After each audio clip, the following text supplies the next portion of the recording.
Halo semua, balik lagi di channel Toraokun. Sebelum pembahasannya dimulai, silahkan klik tombol subscribe dan aktifkan lonceng notifikasinya supaya kalian gak ketinggalan info dan teori terbaru seputar One Piece.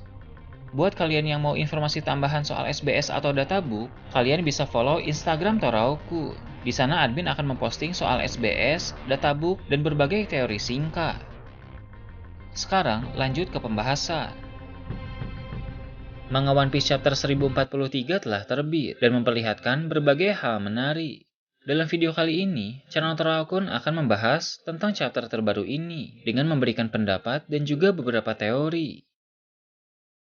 Chapter kali ini berjudul Ayo Mati Bersama. Cerita dimulai dengan memperlihatkan Kaido yang telah berhasil memukul Luffy dengan telak. Namun, ekspresi Kaido menunjukkan terkejut dan kecewa, karena seperti yang kita tahu dari chapter yang lalu, Kaido berhasil menyerang Luffy disebabkan oleh agen CP0 yang datang mengganggu. Agen CP0 itu menahan lengan dan merusak konsentrasi Luffy, sehingga fokus Luffy menjadi teralihkan. Tentu Kaido tidak akan senang dengan kemenangan seperti itu. Meski begitu, semua telah terjadi. Luffy langsung tumbang usai terkena hantaman keras dari Kaido. Luffy yang telah tak sadarkan diri pun langsung kembali ke wujud normal sebab masa penggunaan Gear Force sudah habis. Sementara itu, Momonosuke sepertinya telah mulai menyadari bahwa saat ini Luffy sedang tidak baik-baik saja. Dengan tumbangnya Luffy, narator pun mengkonfirmasi pertarungan di atap kastil telah dimenangkan oleh Kaido. Di atap kastil sekarang ini, Kaido sedang berdiri di hadapan agen CP0. Jelas saja Kaido sangat marah kepada agen CP0 itu karena sudah berani ikut campur. Kaido dengan sekuat tenaga bersiap untuk melancarkan serangan kuat kepada agen CP0 itu. Di luar dugaan, si agen CP0 tidak berusaha untuk melarikan diri. Dia juga tidak nekat untuk mencoba melawan Kaido. Dia hanya diam saja menandakan dia sudah siap akan konsekuensi kematian yang akan dia terima. Serangan Kaido pun dilancarkan, yang mana membuat atap kastil berguncang hebat dan puing-puing mulai jatuh ke bawah. Beberapa orang di sana kaget ketika puing-puing berjatuhan, sedangkan seorang agen CP0 lain yang saat ini berada di depan pintu suatu ruangan, dia melihat ke arah atas dan menggerakkan topi yang dia pakai. Sepertinya agen CP0 itu tahu bahwa rekannya yang ada di atap kastil telah terkena serangan kuat dari Kaido.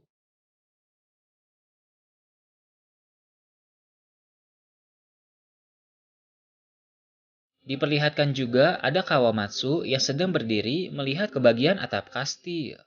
Sekarang ini, keadaan kastil Kaido telah rusak semakin parah karena puing-puing yang jatuh semakin banyak dan kebakaran semakin besar. Kawamatsu pun mengatakan kepada para samurai untuk segera melarikan diri karena menurut Kawamatsu tidak ada kehormatan apabila mati karena kebakaran. Namun tiba-tiba ada semburan api besar dari atas yang mengenai beberapa samurai di belakang Kawamatsu. Ternyata api itu berasal dari Kaido yang sedang terbang dalam wujud naga. Kaido pun berpikir bahwa Luffy sudah mati sehingga dia berniat untuk menghabisi musuh-musuh lain di medan perang. Kaido pun mengumumkan soal kekalahan Luffy dan dia juga mengatakan dengan yakin bahwa Luffy sudah mati.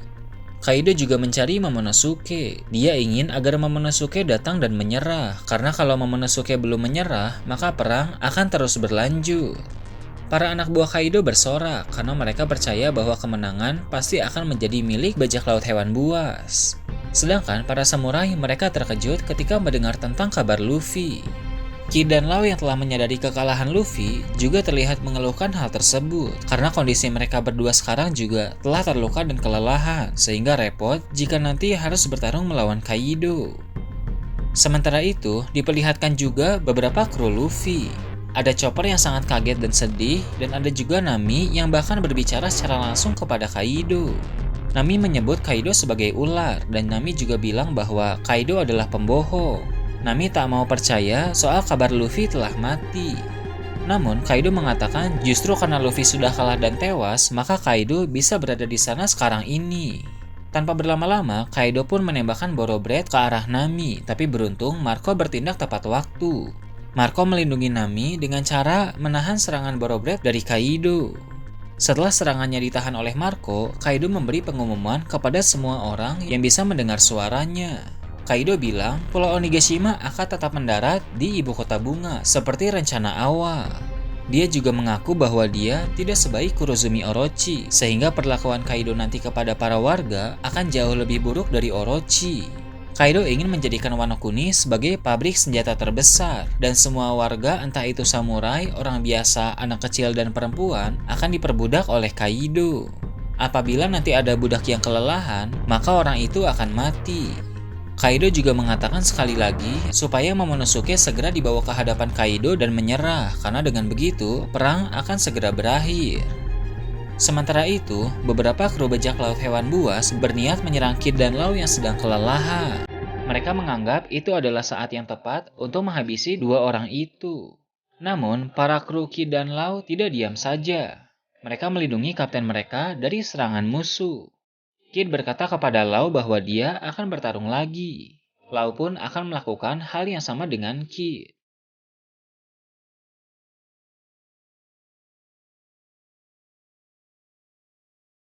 Setelah itu, ada perbincangan antara Momonosuke dengan Yamato. Momonosuke sebenarnya sudah tak mau perang berlanjut sebab Luffy telah kalah. Namun, Yamato ingin agar mereka semua tetap bertempur, tetap bertarung sampai titik darah penghabisan. Menurut Yamato, lebih baik mati bersama dalam perjuangan daripada menyerah. Itu adalah sikap samurai yang Yamato ketahui. Momonosuke pun mendebat Yamato, karena bagi Momonosuke, itu hanya akan menambah jumlah kematian yang sia-sia. Meski begitu, Yamato tidak setuju, karena dengan menyerah, maka akan membuat warga Wano Kuni kembali ke kehidupan yang menderita, bahkan bisa lebih parah lagi. Saat Momonosuke ingin berdebat dengan Yamato lagi, tiba-tiba melalui telepati, Zunisha berbicara kepada Momonosuke. Zunisha ingin Momonosuke mendengar suatu suara dari sosok yang dirindukan oleh Zunisha. Momonosuke pun menjadi bingung sebab dia tidak mengerti apa yang sebenarnya dibicarakan oleh Zunisha. Zunisha pun bilang bahwa dia mendengar genderang pembebasan. Momonosuke masih bingung dan bertanya siapa sebenarnya sosok yang mengeluarkan suara yang dibicarakan oleh Zunisha. Zunisha pun berkata orang itu adalah Joy Boy. Setelah itu, bagian terakhir dalam chapter kali ini memperlihatkan Luffy yang sedang tersenyum sambil berkata Nika. Tubuh Luffy pun memperlihatkan keanehan, di mana tubuhnya tampak seperti meleleh. Memang masih belum jelas apa sebenarnya yang sedang terjadi, tapi mengingat Zunisha bilang dia mendengar suara genderang pembebasan dari Joy Boy, itu tentu berhubungan dengan Luffy yang sedang tersenyum. Sepertinya Luffy telah menjadi Joy Boy, entah itu Joy Boy bereinkarnasi pada diri Luffy atau jiwa Joy Boy sedang merasuki Luffy. Luffy yang berkata soal Nika pun sangat menarik. Nika adalah dewa matahari yang pernah dibicarakan oleh Wushu.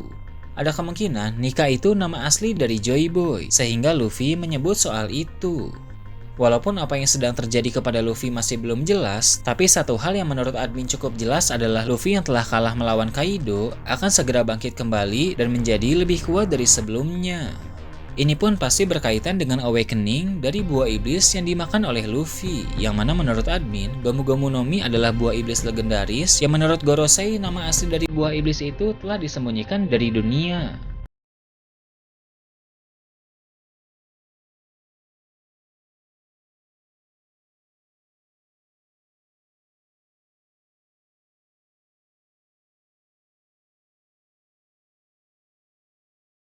Nah itu tadi review dan teori tentang One Piece chapter 1043. Gimana menurut kalian? Silahkan tulis di kolom komentar di bawah. Shambles.